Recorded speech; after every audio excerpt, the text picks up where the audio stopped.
Welcome to my Saturday morning. I think it's July 1st. Place is still a mess, but I did get some work done right before I went out of town for work, and so I thought I would show that.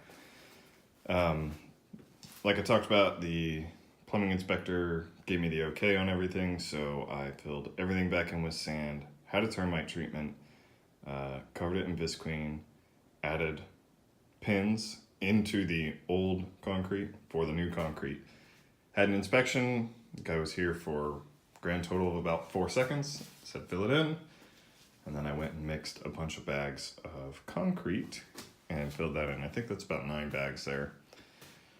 The rest of my time since I've gotten back, which has been a couple days, has been spent working in the attic and on the garage sub panel. So I'm not sure if I've talked about it in this space, but I'm working on also adding this garage sub panel to run a lot of my larger equipment. This is a panel that I've actually had here for a while, but I'm now getting it inspected, and so everything's in conduit and run. It's all roughed in. I had to pull some new wires because a lot of the wires I used were the same color and I had taped them, but they weren't actually big enough for that to happen. Apparently you can only do that in Florida if the wire is greater than, I think, 6 gauge, which those two there are, the ones for the phase converter and obviously the ones feeding the panel, those are too.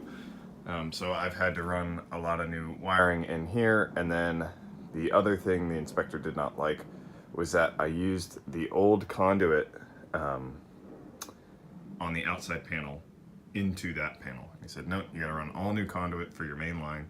So this was all here already, but I'll hop up in the attic and show you what I've had to do over the last few days. So welcome to my attic. It's a mess too, but I think anyone would expect that. Most attics aren't exactly clean. So I know it's dark back there, but where that PVC, that gray PVC pipe comes in, that's just the other side of the panel. And so I had to run a couple elbows deep back in there and come straight. And then there's a box there. That box is basically used to get the ground wire out of the conduit, so I can run it out of the building, because our sub panel requires a second ground. And then you come all the way over here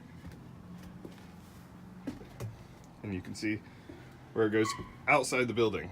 And now that I sit here and talk about it, it's such a easy looking thing, but it takes so incredibly long to do that kind of stuff. And it's also Florida, and like it was, I think, 98 degrees yesterday in the attic. Well, I'm sure it was hotter in the attic, but I will show you some of the other stuff.